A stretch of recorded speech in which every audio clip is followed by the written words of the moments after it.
1, 2, 3, 4, 5, 6, 7, 8 roches. Encore une fois, on dirait de la magie, là. T'es capable, Luca? Lâche pas. Persévère. Noah veut savoir combien de roches Luca est capable d'empiler sans que ça tombe. Luca, t'es prêt à relever le défi de Noah? Mieux que ça, c'est déjà fait. Hein? Ouais, tu veux-tu voir? Ben oui. Tadam! Oh. J'avais un petit peu de temps à perdre. Mais Luca, c'est pas ce genre de pile-là dont je parle, là. Voyons. Quelque chose comme ça. C'est bien, là. Ça aussi, c'est déjà fait. Je suis allé rencontrer l'artiste Aurélien Biet à Saint-Odilon-de-Crambourne, dans la région de Chaudière-Appalaches. Et il m'a donné de très bons trucs pour relever le défi de Noah.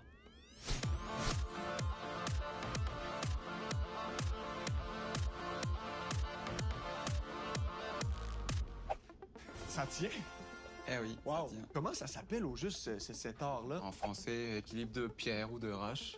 Bon, là, Aurélien, Noah m'a donné le défi d'empiler le plus de roches les unes par-dessus les autres. Mais je me demandais, toi, c'est quoi ton record? Wow, je les compte pas, mais j'aurais quelques exemples. Par exemple, Oh! un équilibre comme celui-ci, si on compte... Ah bah là, il y a des roches plates, on va les compter 2, 3, 4, 5, 6, 7, 8.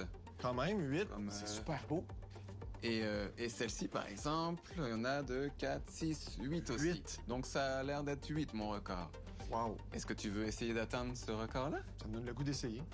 Ben allons-y. Pour commencer l'équilibre de roche, là, est-ce qu'il y a des trucs que je devrais connaître? Pour faire un équilibre de roche, si tu prends une roche ronde, que tu veux essayer d'équilibrer sur une roche ronde, ça va être compliqué parce que il y a un point de contact, puis là, c'est un peu comme si tu voulais l'équilibrer sur ton doigt comme ça. Ça tiendra pas vraiment. Non, c'est le principe du trépied. Et ça te prend 3 points de contact pour venir faire un petit socle à ta roche. Parlons des points de contact ou des points d'appui. Si on dépose une pierre par terre, elle va probablement toucher le sol à 3 endroits différents. Un peu comme les 3 pattes d'un trépied ou d'un tabouret. D'ailleurs, si tu t'assois sur un tabouret à 3 pieds, t'as pas mal moins de chances de tomber si t'es assis bien au centre que juste sur une moitié de fesse comme ça sur le côté. C'est la même chose pour la pierre.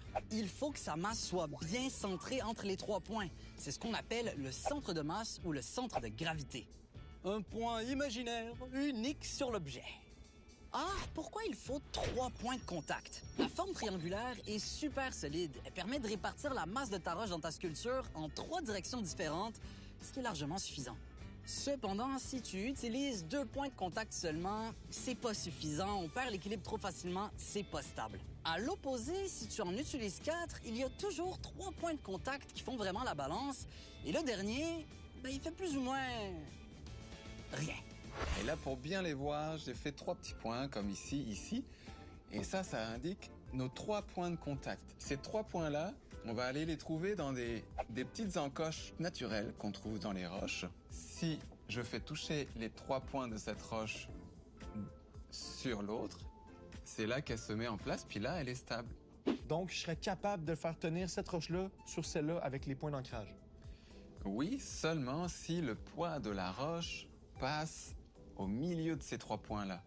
Parce que on s'entend que, par exemple, ici, là, mes 3 points sont en contact, sauf que le nez va pouvoir faire tomber la roche de ce côté-là.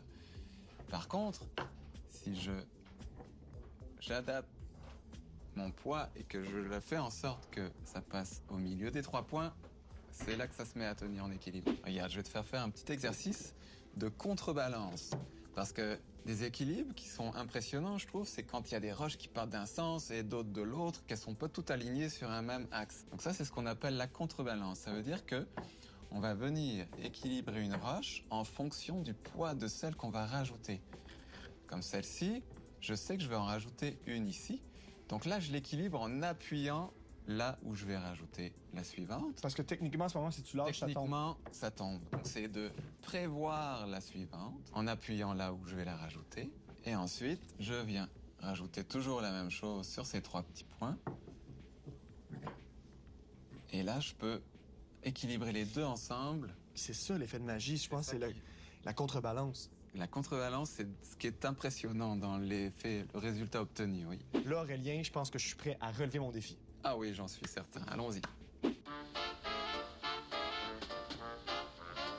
Mais là, le plus stable possible.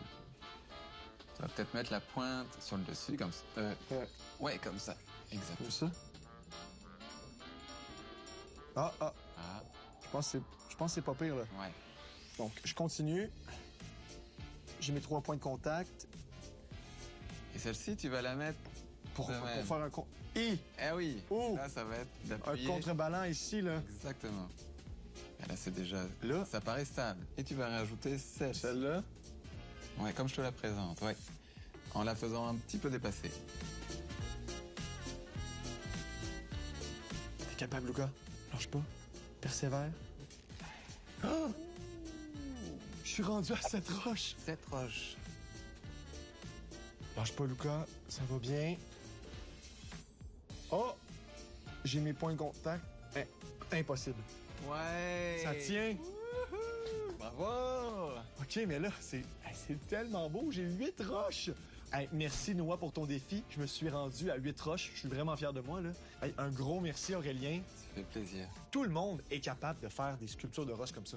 Ah oui, dès que vous allez dehors, qu'il y a des roches, c'est gratuit, c'est abondant, amusez-vous, maintenant que vous connaissez les trucs.